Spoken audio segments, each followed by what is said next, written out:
Buenas tardes, hermanos. Hoy los voy a invitar a que me acompañen al Salmo 19.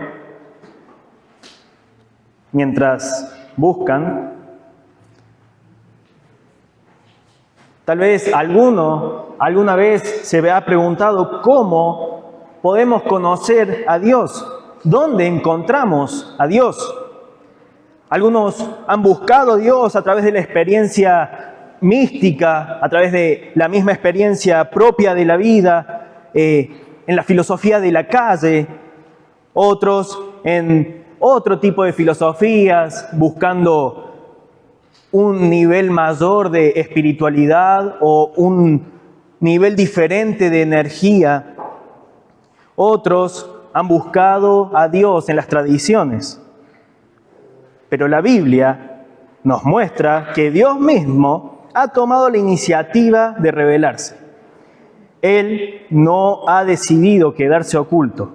Por el contrario, se ha dado a conocer a través de dos grandes revelaciones.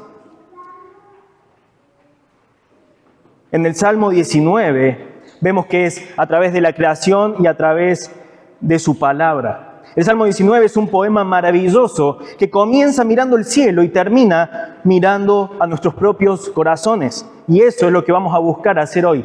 Empezar mirando el cielo y las grandezas de la creación y terminar observando nuestros corazones y nuestra actitud frente al Dios creador. Nos muestra primero la gloria de Dios en la creación y luego la perfección de Dios en la palabra. Y finalmente muestra la respuesta de una vida transformada. La idea principal de este mensaje es que Dios se revela poderosamente a la humanidad a través de la majestuosidad de su creación y la inerrancia y suficiencia de su palabra, lo que nos debe llevar a una respuesta de reverencia, examen personal y oración.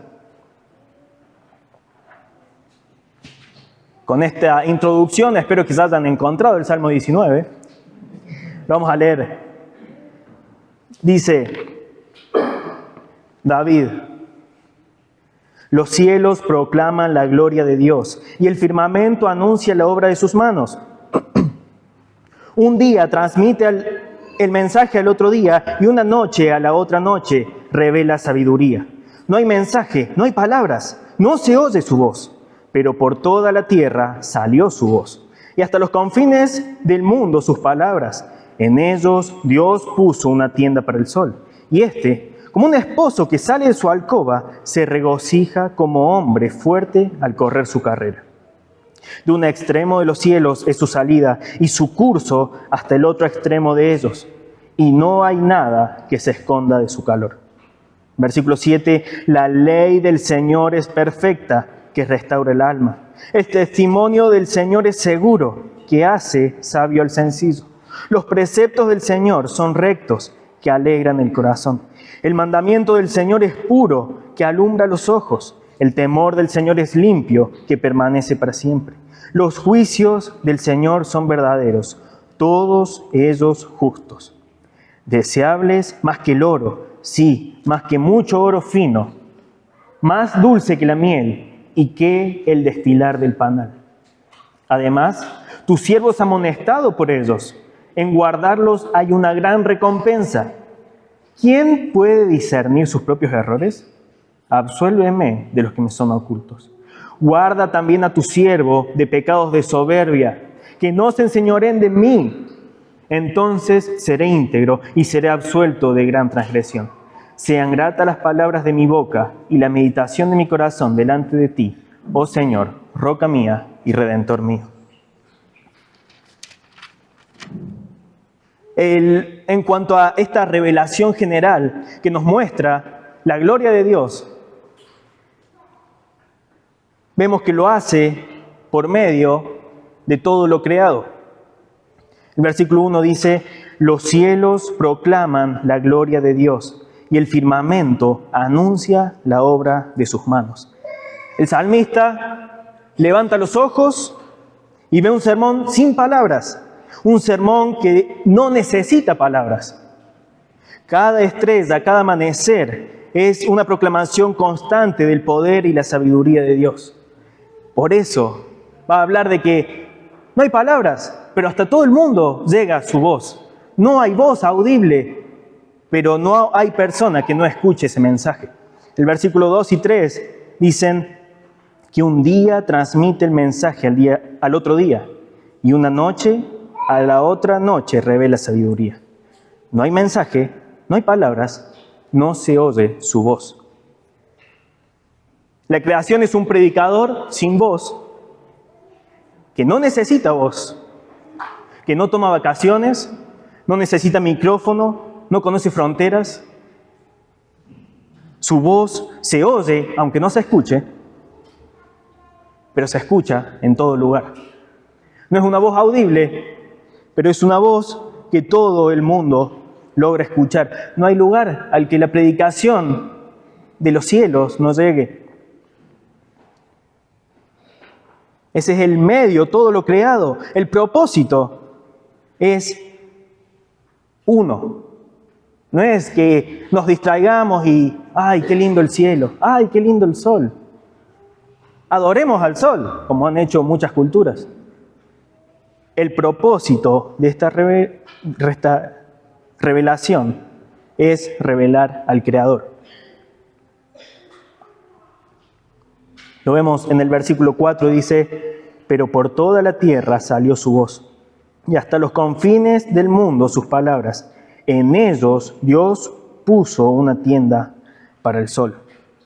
El propósito de esta revelación, que es llamada revelación general, es dar el conocimiento acerca de la existencia de un Creador. Lo hace, de nuevo, sin necesidad de idiomas. El mensaje del cielo lo entiende el analfabeto y lo entiende el científico más estudioso. Es un lenguaje universal que traspasa culturas, épocas, situaciones particulares. Nadie puede decir, yo no conozco nada de la creación. Yo no conozco qué es eso del cielo. Todos sabemos qué es el cielo. Todos hemos escuchado en un punto u otro el mensaje por medio de la creación. Este lenguaje universal. Romanos 1:20, Pablo nos dice, porque desde la creación del mundo, sus atributos invisibles, su eterno poder y divinidad se han visto con toda claridad, siendo entendidos por medio de lo creado, de manera que ellos no tienen excusa. Pablo en Romanos 1:20 dice que nadie tiene excusa. El poder y la deidad de Dios son visibles en lo creado. Nadie puede decir, yo pensé que no había Dios. Yo pensé que esto salió de la nada. Claro, lo pueden decir de boca para afuera, pero su conciencia los acusa también. La conciencia no deja, hasta que no sea cauterizada, que ese pensamiento nos deje en paz. Y ahora podemos ver acerca del alcance de esta revelación. El versículo 5 y 6, final del cuarto, quinto y sexto versículo, dice, en ellos Dios puso una tienda para el sol, y éste, como un esposo que sale de su alcoba, se regocija como hombre fuerte al correr su carrera. De un extremo de los cielos es su salida y su curso hasta el otro extremo de ellos, y no hay nada que se esconda de su calor. El salmista usa la imagen del sol, el sol poderoso, radiante, gozoso, como un esposo el día de su boda, incansable en su recorrido. El sol toca cada rincón de la tierra, así como la gloria de Dios en la creación toca tarde o temprano a todo hombre. La revelación general de Dios nos da un conocimiento básico de Él, que es real, que es poderoso y que es digno de adoración. A lo largo de la historia, muchas culturas sí han decidido adorar a lo creado, han decidido adorar al sol y se quedaron con la criatura en lugar de adorar al Creador. Romanos 1:24 representa a estas personas, por lo cual Dios los entregó a la impureza en la lujuria de sus corazones, de modo que deshonraron entre sí sus propios cuerpos, porque ellos cambiaron la verdad de Dios por la mentira y adoraron y sirvieron a la criatura en lugar del Creador, quien es bendito por los siglos de los siglos. Amén. ¿Cómo podemos aplicar esto? Y nos preguntamos, ¿estamos prestando atención al mensaje de la creación? Muchas veces vemos un atardecer, sacamos una foto, lo subimos a las redes sociales. Qué hermoso paisaje, qué buen fotógrafo que soy. En nuestro corazón lo estamos conectando con el Creador que pintó ese paisaje. La creación es una evidencia innegable de un Dios poderoso e inteligente. Desde el principio, incluso antes de la creación del hombre, la creación ya proclamaba este mensaje. El sol, la luna, las estrellas, cada día y cada noche predican la gloria de Dios. La creación nos muestra que Dios existe, pero no nos muestra cómo conocerlo. Para eso necesitamos algo más, y es el quiebre, que es su palabra. Entonces, en cuanto a esta revelación general, vimos el medio, que es todo lo creado, el propósito, que es revelar al Creador, el alcance, alcanza a todos, y la limitación es que es incapaz de salvar. Nos muestra que hay un Dios, nos muestra que hay un Creador, nos muestra que hay alguien digno de adoración, pero no nos muestra cómo ser reconciliados con ese Creador. La limitación de la revelación general, que es todo la naturaleza, la creación, es que no puede salvar. Aunque la revelación general conduce a las personas a saber que Dios existe, que es su creador, que le deben obediencia, la Biblia en ninguna parte indica que alguien pueda creer el Evangelio o el camino a la salvación mediante la revelación general.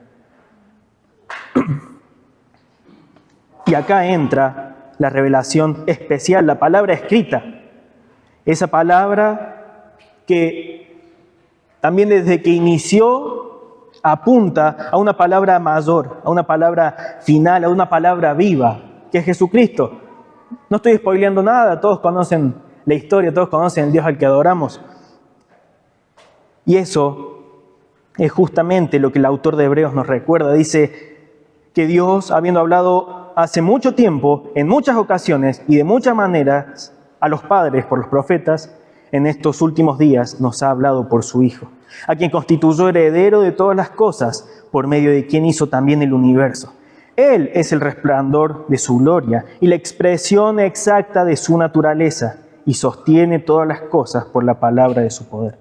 Después de llevar a cabo la purificación de los pecados, el Hijo se sentó a la diestra de la majestad en las alturas. La misma palabra nos revela esta revelación final de la palabra. Nos ha hablado por medio de su Hijo. ¿Quién es este Hijo? Por medio de quién hizo también el universo. Ya vamos a llegar, o lo vamos a ir viendo de nuevo, cómo Jesús sigue apareciendo. Pero volviendo al Salmo, pasamos al punto 2, que el mismo David hace un quiebre en el versículo 7. Vemos la revelación especial de Dios, que es revelada su perfección en las Escrituras, es revelada su perfección en la palabra, los versículos del 7 al 11. El Salmo 19 enfoca esta segunda parte en la superioridad y la absoluta perfección espiritual y la suficiencia total de esta revelación, que es la palabra escrita de Dios. Versículo 7 dice: la ley del Señor es perfecta, que restaura el alma. El testimonio del Señor es seguro, hace sabio al sencillo. Los preceptos del Señor son rectos, que alegran el corazón. El mandamiento del Señor es puro, que alumbra los ojos. El testimonio del Señor es limpio, que permanece para siempre. Los juicios del Señor son verdaderos, todos ellos justos. Hay un cambio sorprendente. Pasa de hablar y de contemplar el universo a contemplar la palabra escrita.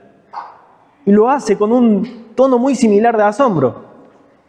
La creación preciosa revela la grandeza del Creador, que hay alguien mucho más grande que nosotros, pero la ley revela que a ese alguien le agrada ciertas cosas y tiene un carácter que debe ser conformado. La ley revela a ese alguien y nos revela también su carácter. Y así como veíamos estas cualidades de la revelación general, también lo vemos de la revelación especial. Tiene una naturaleza inerrante. David dice que la ley es perfecta, restaura. El testimonio es fiel porque hace sabio. Los preceptos son rectos porque alegran. El mandamiento es puro porque alumbra. El temor es limpio porque permanece. Los juicios son verdaderos porque son justos. La creación nos muestra que hay un Dios, pero la ley nos muestra quién es ese Dios y qué espera de nosotros. Cuando David escribió esto tenía en mente la Torá, la ley que Dios le dio a Moisés. Para él esos rollos, esos mandamientos eran perfectos, puros y más valiosos que el oro. Era la forma en que Dios había revelado a su pueblo de manera clara y directa. Y David, por eso, amaba la palabra escrita de Dios. Porque era el medio que Dios había decidido y elegido para revelarse. La misma palabra que David amaba estaba apuntando a una revelación final y perfecta de Dios. Siglos después, el apóstol Juan nos da la pieza final de este rompecabezas y es que en su evangelio escribe Juan 1:1, en el principio ya existía el verbo y el verbo estaba con Dios y el verbo era Dios. Él estaba en el principio con Dios. Todas las cosas fueron hechas por medio de Él, y sin Él nada de lo que ha sido hecho fue hecho. Versículo 14, el Verbo se hizo carne y habitó entre nosotros, y vimos su gloria, gloria como del unigénito del Padre, lleno de gracia y de verdad. La Biblia tiene poder porque es la voz de Dios. La palabra de Dios no solo informa, la palabra de Dios transforma. Hace sabio el sencillo y todas las características que daba David. La ley del Señor es perfecta porque restaura el alma. El testimonio del Señor es seguro, hace sabio el sencillo. Los preceptos del Señor son rectos, alegran el corazón. El mandamiento del Señor es puro, alumbra los ojos. El temor del Señor es limpio, permanece para siempre. Y los juicios del Señor son verdaderos, todos ellos justos. La palabra de Dios no solamente informa, transforma, tiene una conexión directa en la forma en cómo uno vive. Adquiere sabiduría, alegra el corazón, alumbra los ojos, no se queda en un conocimiento teórico. Es automáticamente aplicado. David, si bien está escribiendo una poesía, está dando una prédica con aplicaciones a cada rato. El mismo salmo es aplicado. Lo vamos a seguir viendo.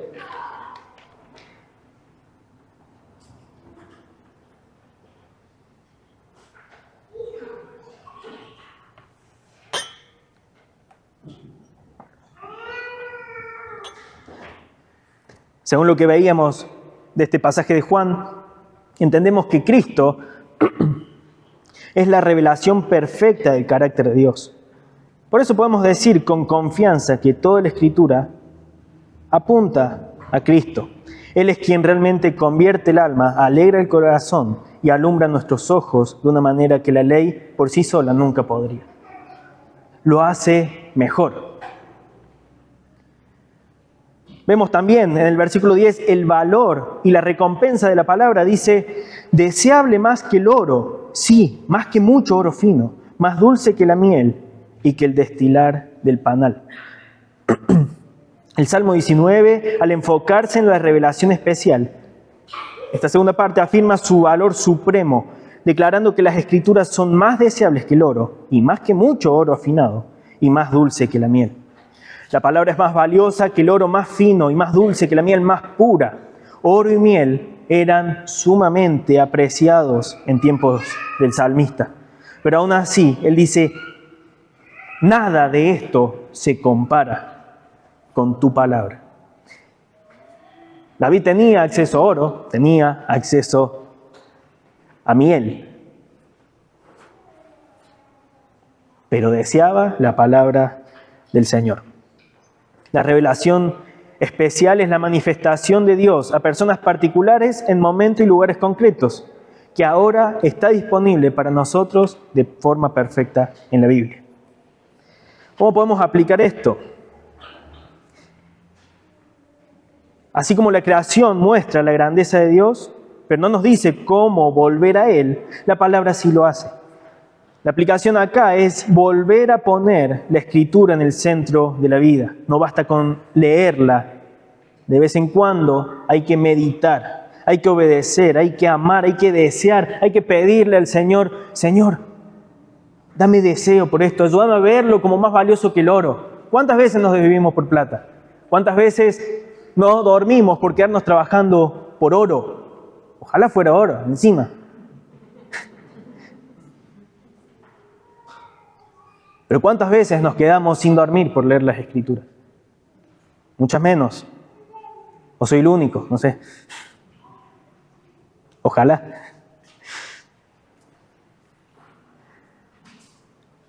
Pidamos al Señor que nos dé un deseo por su palabra, que podamos disfrutarlo a todo más que disfrutar su palabra más que a la miel y desearlo más que al oro. De nuevo, ¿por qué David le parecía tan valioso esto? ¿Por qué le parecía tan dulce? Porque entendía que era el medio que Dios había elegido para revelarse. Yo creo que muchas veces no asociamos eso, que es Dios hablando. Dios no necesitaba que lo conozcamos, quiso que lo conozcamos. Dios no necesitaba salvarnos, quiso salvarnos. Deseó hacerlo así, fue lo que le dio placer. No nos necesita, no necesitaba darse a conocer, nos sirve a nosotros conocerlo.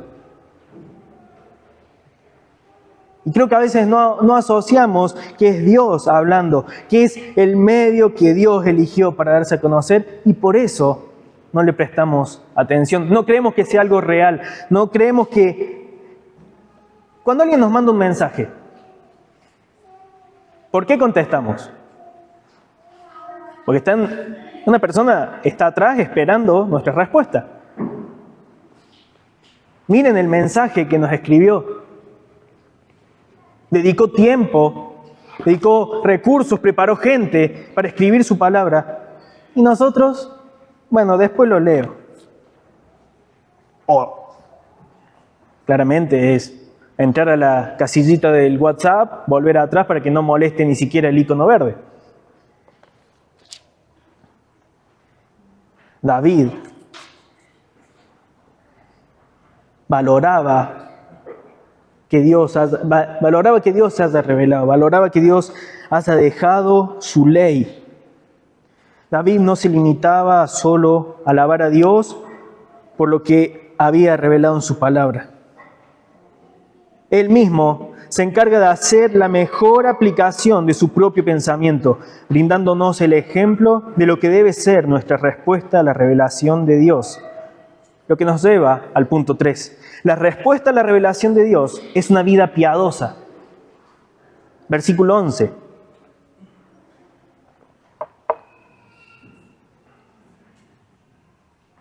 Dice, además, tu siervo es amonestado por ellos. En guardarlos hay gran recompensa. La Biblia no solo es valiosa, también es práctica, no solo es teórica.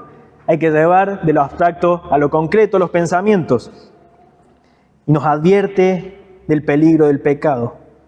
Y nos promete una bendición que viene de la mano con la obediencia. ¿Quién no quiere ser bendecido? Lo vemos en el actuar por una desobediencia. Si queremos ser bendecidos y no andamos en obediencia,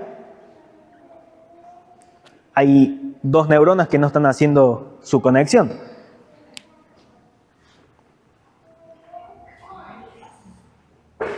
David dice que es amonestado por todos los preceptos del Señor. El salmista no se queda solo en contemplar, responde con introspección, con meditación, reflexiona sobre su vida y ora. ¿Qué hace en su oración? Él pide por libertad de los pecados que hay en su vida, incluso los que no nota. Pide ser guardado de los pecados que sí nota y finalmente pide que esa libertad sea real en pensamiento. Él lo expresa como la meditación de mi corazón y en acciones las palabras de su boca. Vemos el versículo 12. Dice, ¿quién puede discernir sus propios errores? Absuélveme de los que me son ocultos. En NTV lo expresa diferente, dice, ¿cómo puedo conocer todos los pecados escondidos en mi corazón? Límpiame de estas faltas ocultas. Necesitamos la luz de la palabra para ver lo que no vemos en nosotros mismos. Necesitamos ser humillados con el entendimiento de que no somos capaces ni siquiera de ver todos nuestros pecados y mucho menos su gravedad. Es necesario que aunque no sepamos cuáles son estos pecados, porque todavía estamos enceguecidos frente a ellos, pidamos ser absueltos, pidamos ser limpiados y perdonados. Porque el no reconocer algunos pecados no significa que no estén ahí. El no reconocer pecados significa, en primer lugar, que estamos siendo muy orgullosos y en segundo lugar, que solamente somos ciegos. Y necesitamos repetir esta oración. Límpiame de estas faltas ocultas. Que no reconozcamos pecados no significa que no están. Significa que somos ciegos, necios y orgullosos, que necesitan limpieza. Límpiame de estas faltas ocultas. Muchas veces son faltas ocultas para nosotros, el resto las nota. Por eso es buena la comunión también, exhortarnos unos a otros, buscar la santidad unos de otros. Pero tengo pecados que yo no noto. Necesito que si vos los notas, me ayudes a crecer en santidad. Pero sobre todo, todos necesitamos, al igual que David, pedirle al Señor, límpiame de estas faltas que me son ocultas. Dice, luego una petición contra el pecado deliberado. Guarda también a tu siervo de pecados de soberbia, que no se enseñoren de mí. Entonces seré íntegro y seré absuelto de gran transgresión. Lo leo también en NTV, dice, libra a tu siervo de pecar intencionalmente. No permitas que estos pecados me controlen. Entonces estaré libre de culpa y seré inocente de grandes pecados. Primero pedía por los pecados ocultos y ahora pide por esos pecados que ocurren de forma intencional. Pide ser guardado de la soberbia y la rebelión consciente. Por la soberbia y rebelión inconsciente, perdóname, no la veo. Líbrame, guárdame de la soberbia y la rebelión consciente. Él no solo quiere perdón, quiere integridad, quiere ser libre, quiere ser inocente, tanto en la declaración hecha por su Redentor como en su andar. Quiere que sea algo coherente. Él en el versículo 14 le dice, oh Señor, roca mía, Redentor mío. Él se sabe redimido. Quiere que sea coherente su vida. Líbrame de los pecados que me son ocultos. No permitas que los pecados de soberbia, de estos pecados intencionales, me controlen. Y seré libre de culpa. Seré inocente de grandes pecados. Entonces seré íntegro.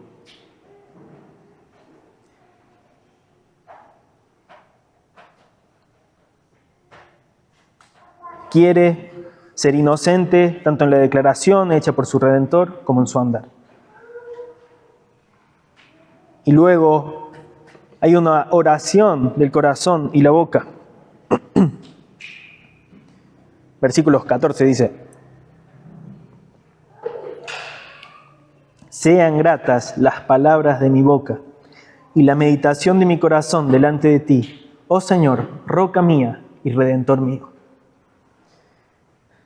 Este es el final del Salmo. Termina con adoración, dependencia y confianza. Dios es roca, refugio, estabilidad. También es el Redentor, el que salva. David, y ustedes también conocen una de las historias más hermosas de redención. La bisabuela de David, Ruth, su bisabuelo Booz. Recordamos que el Redentor era este familiar cercano que tenía la obligación amorosa de rescatarte si caías en desgracia. David no ignora su desgracia. David veía su desgracia y veía en el Señor a su Redentor. Era, de alguna manera, el Señor su pariente cercano. David conocía a su Redentor. Oh Señor, roca mía y Redentor mío. Pero nosotros lo conocemos mejor, lo conocemos por nombre. Jesús, quien nos rescata, nos restaura y nos hace parte de la familia de Dios para siempre. Nuestro hermano es nuestro pariente cercano y redentor. Salió en nuestro auxilio cuando estábamos en desgracia. Podemos aplicar esto entendiendo o considerando que el mensaje de Dios en la creación y en la palabra demandan una respuesta personal. Reconocer nuestro pecado y refugiarnos en Cristo, el Redentor. La aplicación es vivir en humildad y dependencia de la gracia divina. El Salmo 19 nos lleva del cielo a las Escrituras y de las Escrituras al corazón. Y en Cristo vemos la plenitud, el Creador de los cielos, la palabra hecha carne y nuestro Redentor. La creación nos deja sin excusas. La palabra nos muestra el camino y Cristo es la única respuesta. Adorarlo, obedecerlo y confiar en Él. Le rogamos al Señor, para terminar, que nos ayude a desear la palabra y a vivir de una forma íntegra, sabiendo que somos perdonados por nuestro Redentor, que somos redimidos, pero que nos ayude a vivir en integridad, librándonos de los pecados que nos son ocultos y que nos libre del pecado de soberbia. Oramos. Señor, damos gracias por, como el salmista, podemos afirmar: roca mía, Redentor mío. Gracias porque sos el lugar seguro. Gracias porque sos y diste a tu Hijo como nuestro Redentor, como nuestro pariente cercano que acude en nuestro socorro. Gracias, Señor, porque podemos con confianza saber que nos amás como roca que no se mueve, a pesar de todo lo que somos, Señor, a pesar de los pecados que incluso no vemos y no vemos con la gravedad que realmente tienen. Damos gracias, Señor, por una salvación tan grande que nos has regalado. Damos gracias porque has insistido en revelarte, lo has hecho a través de la creación y a través de tu palabra. Rogamos que disfrutemos de todo eso, Señor. ¿Cuántas veces disfrutamos más la creación que tu palabra? ¡Qué terrible! Ayúdanos a tener un corazón íntegro, libre de los pecados de soberbia que se levantan en contra de vos. Damos gracias, Señor, porque nos has redimido. En el nombre de Jesús, nuestro Redentor. Amén.